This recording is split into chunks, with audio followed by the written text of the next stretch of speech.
لہذا جب بیوی نے آپ کو رسیوں میں باندھا تو آپ بیدار ہو گئے، اپنے آپ کو رسیوں میں جکڑا ہوا پایا تو اپنے ہاتھ اور پاؤں کو حرکت دی، رسیاں ٹوٹ گئی۔ بیوی سے پوچھا کہ مجھے کس نے باندھا تھا؟ بیوی نے اپنے مکاری کی اداؤں کے ساتھ اس نے کہا کہ میرے سرتاج، میں تو آپ کی طاقت کا امتحان لے رہی تھی، دیکھنا چاہ رہی تھی کہ آپ کے اندر کتنی طاقت ہے۔ بہرحال بات رفع دفع ہو گئی، لیکن اس ظالمہ نے پھر بھی پیچھا نہیں چھوڑا، اور ایک رات حضرت شمعون رحمت اللہ تعالی علیہ پھر سونے لگے تو حضرت شمعون رحمت اللہ تعالی علیہ کو لوہے کی زنجیروں میں جکڑ کر مکمل پورے جسم کو باندھ دیا۔ حضرت شمعون جب بیدار ہوئے، اپنے آپ کو لوہے کی موٹی زنجیروں میں جکڑا ہوا دیکھا تو آپ نے اپنے ہاتھ پاؤں کو حرکت دی تو لوہے کی زنجیریں بھی ٹوٹ کر بکھر گئی۔ اس کے بعد پھر آپ نے پوچھا کہ مجھے کس نے باندھا تھا؟ بیوی نے نقلی اداؤں کے ساتھ وہی جواب دیا کہ میرے سرتاج، میں تو آپ کا امتحان لے رہی تھی۔ حضرت شمعون رحمت اللہ تعالی علیہ نے اس وقت اپنی بیوی کے سامنے راز ظاہر کر دیا اور یہ فرمایا کہ اللہ تبارک و تعالی نے مجھے بڑی طاقت و قوت کا مالک بنایا ہے، اور ان تمام چیزوں کا مجھ پر کوئی اثر نہیں کرتا۔ اگر میری کوئی کمزوری ہے تو میرے سر کے بال ہیں۔ حضرت شمعون کے سر کے بال پاؤں تک لٹکے ہوئے تھے، اتنے لمبے بال تھے۔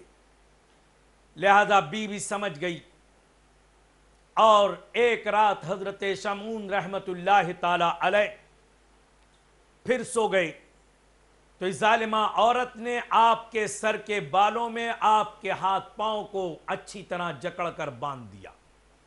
حضرت شمعون رحمت اللہ تعالی علیہ بیدار ہوئے، اپنے ہاتھ پاؤں کو بہت حرکت دی لیکن چھڑا نہیں سکے۔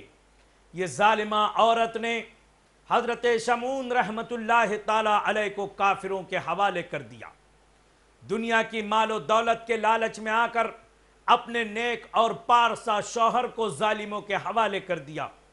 یہ ظالم کافروں نے حضرت شمعون رحمت اللہ تعالی علیہ کو ایک کھمبے میں باندھ دیا، اور اس کے بعد میں حضرت شمعون کی دونوں آنکھیں نکال لی، حضرت شمعون کے دونوں کان کاٹ ڈالے، حضرت شمعون کی ناک کاٹ دیا، حضرت شمعون کی زبان کو کاٹ دیا، اور اس طریقے سے تکلیفیں دیتے ہوئے حضرت شمعون رحمت اللہ تعالی علیہ کو ظالموں نے شہید کر دیا۔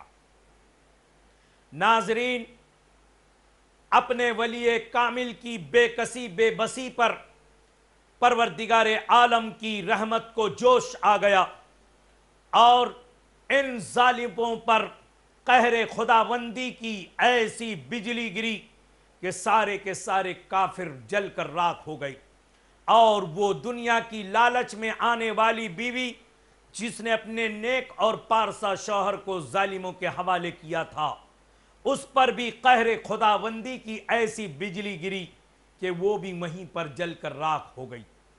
حضرت شمعون رحمت اللہ تعالی علیہ کا یہ واقعہ جس وقت حضور اقدس صلی اللہ تعالی علیہ وسلم نے صحابہ اکرام کے درمیان بیان کیا تو ناظرین، صحابہ اکرام کی آنکھوں میں آنسو آ گئے، اور حضرت شمعون کی اس عبادت پر بڑا رشک آیا۔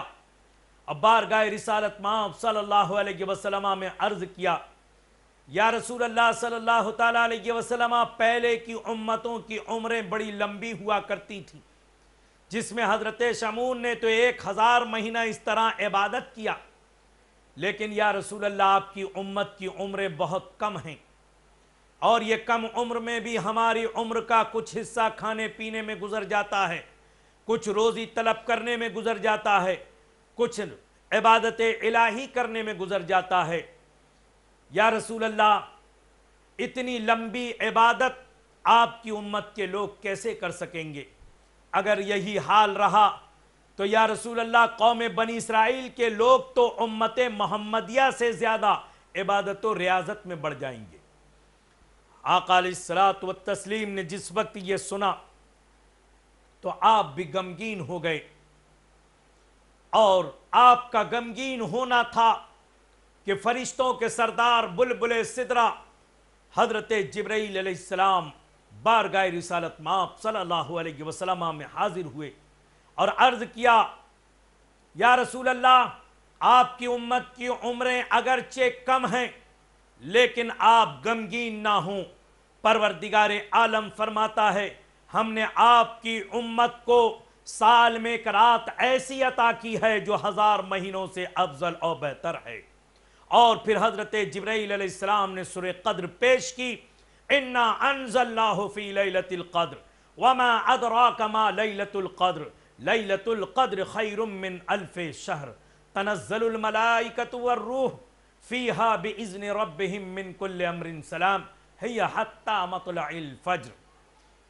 بے شک ہم نے قرآن پاک کو لیلۃ القدر میں نازل فرمایا۔ جانتے ہو لیلۃ القدر کیا ہے؟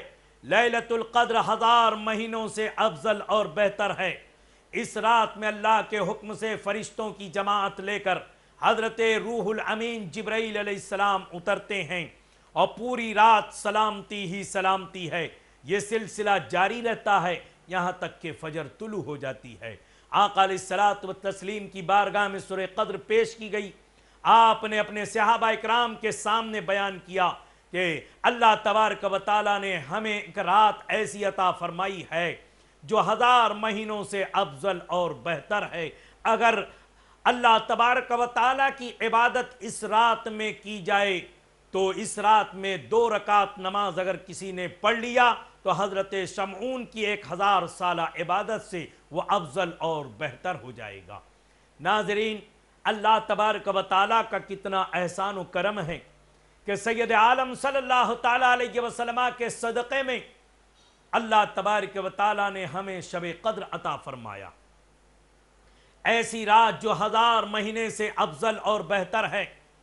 اور اس مقدس رات کے متعلق آقا کریم علیہ الصلوۃ والتسلیم ارشاد فرماتے ہیں کہ جب شب قدر ہوتی ہے تو اللہ کے حکم سے حضرت جبرائیل علیہ السلام فرشتوں کی جماعت کو لے کر ایک ہرا جھنڈا لے کر زمین پر اترتے ہیں۔ یہ ہرا جھنڈا کعبہ معظمہ کی چھت پر لہرا دیا جاتا ہے، اور پھر حضرت جبرائیل علیہ السلام تمام فرشتوں کو روئے زمین پر پھیلنے کا حکم دیتے ہیں، اور حکم دیتے ہیں کہ تمام فرشتے روئے زمین پر پھیل جائیں، اور آج کی رات جو لوگ اللہ کی عبادت میں مشغول ہے فرشتے ان کے پاس جائیں، ان کو سلام کریں اور ان سے مصافحہ کریں۔ لہذا فرشتے روئے زمین پر پھیل جاتے ہیں، اور جو اللہ کے بندے شب قدر میں اللہ کی عبادت میں مشغول ہوتے ہیں یہ فرشتے ان کو جا کر سلام کرتے ہیں۔ جو عورتیں اپنے گھروں میں نماز پڑھتی ہیں فرشتے جا کر ان کو بھی سلام کرتے ہیں، ان سے بھی مصافحہ کرتے ہیں، اور اس کے بعد میں یہ سلسلہ رات بھر جاری رہتا ہے، یہاں تک کہ جب صبح طلوع ہوتی ہے تو حضرت جبرائیل علیہ السلام تمام فرشتوں کو واپسی کا حکم دیتے ہیں۔ لہٰذا تمام فرشتے واپس ہونے لگتے ہیں تو حضرت جبرائیل علیہ السلام سے پوچھتے ہیں، اے ہمارے سردار، آج کی رات اللہ تبارک و تعالیٰ نے امت محمدیہ کے لیے کیا فرمایا؟ تو حضرت جبرائیل علیہ السلام عرض فرماتے ہیں کہ آج کی رات اللہ تبارک و تعالیٰ نے تمام امت محمدیہ کی بخشش اور مغفرت فرما دیا، لیکن جو لوگ شرابی ہیں ان کی بخشش نہیں ہوئی، جو لوگ جوا کھیلتے ہیں ان کی مغفرت نہیں ہوئی، جو لوگ زناکار ہیں ان کی مغفرت نہیں فرمایا، جو لوگ ماں باپ کے نافرمان ہیں آج کی رات ان کی مغفرت نہیں ہوئی۔